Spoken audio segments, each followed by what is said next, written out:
Hi all, ഇന്നത്തെ വീഡിയോയിലേക്ക് എല്ലാ കൂട്ടുകാർക്കും സ്വാഗതം.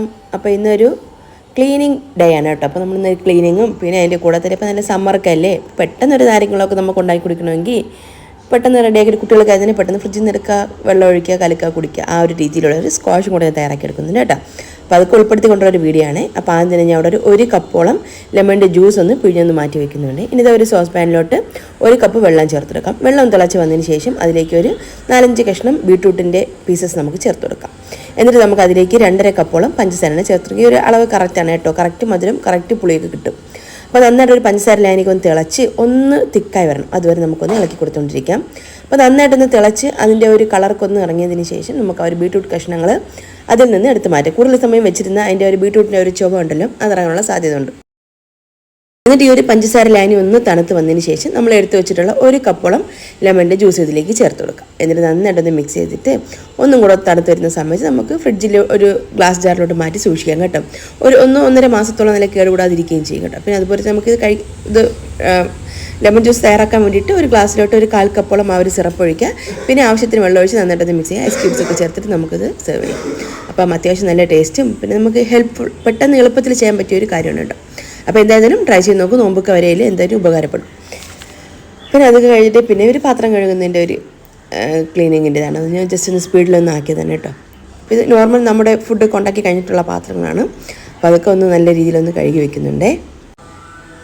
പിന്നെ ആ ഒരു കൗണ്ടർ ടോപ്പൊക്കെ തുടയ്ക്കുന്ന ഒരു സ്റ്റൗവൊക്കെ തുടയ്ക്കുന്ന ഒരു തുണിയും കൈയുടഞ്ഞാൽ തന്നെ ഒന്ന് ലിക്വിഡ് ഉപയോഗിച്ച് നല്ല രീതിയിലൊന്ന് കഴുകി വെക്കുന്നുണ്ട് കേട്ടോ. നമ്മൾ കിച്ചണിൽ നമ്മൾ ഉപയോഗിക്കുന്ന എല്ലാ ഐറ്റംസ് ഇപ്പോൾ കത്തിയായിരുന്നാലും എല്ലാ സാധനം അതുപോലെ തന്നെ ഒന്ന് കഴുകി ഒന്ന് വെക്കുന്നുണ്ട്. പിന്നെ അതൊക്കെ കഴിഞ്ഞ ശേഷം പിന്നെ അടുത്ത് നമ്മുടെ വീട്ടിലുള്ള ബാക്കിയുള്ള ഡീപ്പ് ക്ലീനിങ്ങിൻ്റെ പണിയാണ് കേട്ടോ പിന്നെ നടക്കുന്നത്. വാക്വം പമ്പൊക്കെ വെച്ചിട്ടാണ് നമ്മൾ ക്ലീൻ ചെയ്യുന്നത് സാധാരണ. അതാകുമ്പോൾ കുറച്ചൊന്ന് എളുപ്പമായിരിക്കുമല്ലോ. പൊടിയൊക്കെ നമുക്ക് പുറത്തോട്ട് വീഴാത്ത രീതിയിൽ നമുക്ക് ഈസി ആയിട്ട് നമുക്ക് ചെയ്യാനായിട്ട് പറ്റും.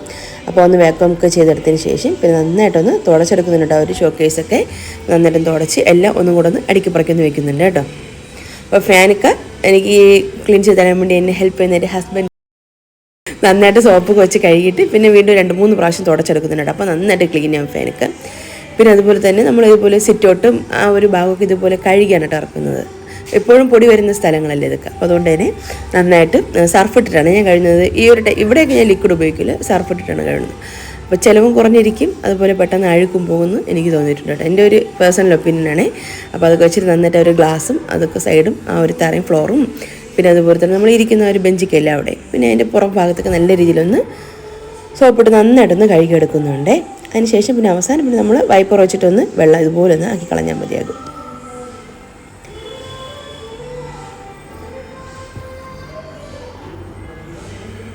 പിന്നെ ഇതാ പുറത്തൊന്ന് ഇതുപോലെ തന്നെ ഒന്ന് കഴുകുന്നുണ്ട് കേട്ടോ. ഇതൊക്കെ കഴുകി കഴിഞ്ഞപ്പോൾ തന്നെ രാത്രി ആയി കേട്ടോ. അപ്പം നന്നായിട്ട് ഇരുട്ടിയിട്ടുണ്ടായിരുന്നേ. അപ്പോൾ ഇതൊക്കെ നമ്മുടെ ക്ലീനിങ് ഒക്കെ ഏകദേശം ഒന്നായിട്ടുണ്ട്. പകുതി ആയതുള്ളൂ, ഇനിയും ഉണ്ട് കുറേ തീർക്കാൻ വേണ്ടിയിട്ട്. പിന്നെ വിചാരിച്ച് ഫ്രിഡ്ജ് ഒന്ന് ക്ലീൻ ചെയ്തെടുക്കാമെന്ന്. അപ്പോൾ ഫ്രിഡ്ജ് ക്ലീൻ ചെയ്യാൻ വേണ്ടി നമ്മൾ സാധനങ്ങളൊക്കെ പർച്ചേസ് ചെയ്തിട്ടുണ്ടായിരുന്നു കേട്ടോ, നോമ്പിനൊക്കെ വേണ്ടിയിട്ടുള്ളത്. അപ്പം അതൊക്കെ ഒന്ന് ഫ്രിഡ്ജ് ക്ലീൻ ചെയ്യുന്നതിന് മുന്നേ അങ്ങ് കുത്തിക്കയറ്റി അങ്ങ് വെച്ചതാണ്. എൻ്റെ അത് മൊത്തത്തിൽ അങ്ങ് നിറഞ്ഞിരിക്കുകയായിരുന്നു. അപ്പോൾ അതൊക്കെ ഒന്നെല്ലാം ഒന്ന് പുറത്തെടുത്ത് വെച്ചിട്ട് ഫ്രിഡ്ജും അതുപോലെ തന്നെ നന്നായിട്ടൊന്ന് ഡീപ്പ് ക്ലീൻ ചെയ്തിട്ടെടുക്കാം. അത്യാവശ്യം നല്ല അഴുക്കുണ്ടായിരുന്നുണ്ട്, കുറേ നാളെ ഞാൻ ക്ലീൻ ചെയ്തിട്ട്. അപ്പോൾ അതുകൊണ്ട് തന്നെ എല്ലാ സാധനങ്ങളും എടുത്തങ്ങ് പുറത്ത് വെച്ചു. ഫ്രിഡ്ജ് ആദ്യം ആ ഒരു പവറൊന്ന് ഓഫ് ചെയ്തിട്ടാണ് കേട്ടോ എല്ലാം പുറത്തെടുത്ത് വെച്ചു. പിന്നെ എല്ലാം നന്നായിട്ടൊന്ന് തുടച്ച് ഫ്രിഡ്ജിൻ്റെ അകമൊക്കെ നന്നായിട്ട് ഇതുപോലെ സോപ്പിട്ട് ആദ്യം ഒന്ന് ഞാൻ നന്നായിട്ട് ലിക്വിഡാണ് കേട്ടോ ഉപയോഗിക്കുന്നത്. നമ്മൾ പാത്രം കഴുകുന്ന ലിക്വിഡിൽ അത് വെച്ച് ഒന്ന് കഴുകിയതിന് ശേഷം പിന്നെ 2-3 തവണ ഒന്ന് നന്നായിട്ട് തുണി കഴുകിയൊന്ന് തുടച്ച് നന്നായിട്ട് എടുക്കുന്നുണ്ട്. പിന്നെ അന്ന് ഉള്ളിൽ നിർത്ത സാധനങ്ങൾ വീണ്ടും അതുപോലെ തന്നെ ഒന്ന് തുടച്ചാണ് കേട്ടോ തിരിച്ചതുപോലെ വെക്കുന്നത്. അപ്പോൾ എല്ലാ സാധനം പുറത്ത് വെച്ചിട്ട് പിന്നെ ആ ഒരു റാക്കൊക്കെ അല്ലേ ആ ഒരു ഗ്ലാസ് അതൊക്കെ എടുത്തിട്ട് നന്നായിട്ടൊന്ന് സോപ്പിട്ട് കഴുകുന്നുണ്ട്. ഫ്രിഡ്ജ് ക്ലീനിങ്ങിന് എന്നെ സഹായിച്ചത് എൻ്റെ മോളാണ്. ഓരോരുത്തരും നമുക്ക് എടുത്ത് പറയാം, ഒരു വിഷമിക്കേണ്ട ആരും.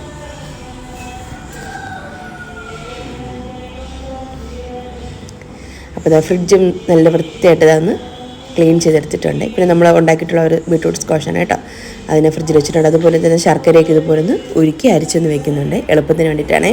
അതുപോലെ തന്നെ റീഫില്ല് ചെയ്യാനുള്ള സാധനങ്ങളും അതുപോലെ ഒന്ന് ഇട്ട് വെച്ചിട്ടുണ്ട്. പിന്നെ ഫ്രിഡ്ജിൻ്റെ പുറം ഇതുപോലെ നന്നായിട്ട് സ്പോഞ്ച് വെച്ചും തുടച്ചൊന്ന് നീറ്റാക്കി എടുക്കുന്നുണ്ട് കേട്ടോ. അപ്പോൾ ഒരു കുഞ്ഞ് ക്ലീനിങ് വീഡിയോ നിങ്ങൾക്ക് ഇഷ്ടമായിട്ടുണ്ടെങ്കിൽ മറക്കാതെ ഒരു ലൈക്കും കമൻറ്റൊക്കെ ചെയ്തേക്കാം കേട്ടോ. അപ്പോൾ ഈ വീഡിയോ കണ്ട എല്ലാ കൂട്ടുകാർക്കും താങ്ക്സ്.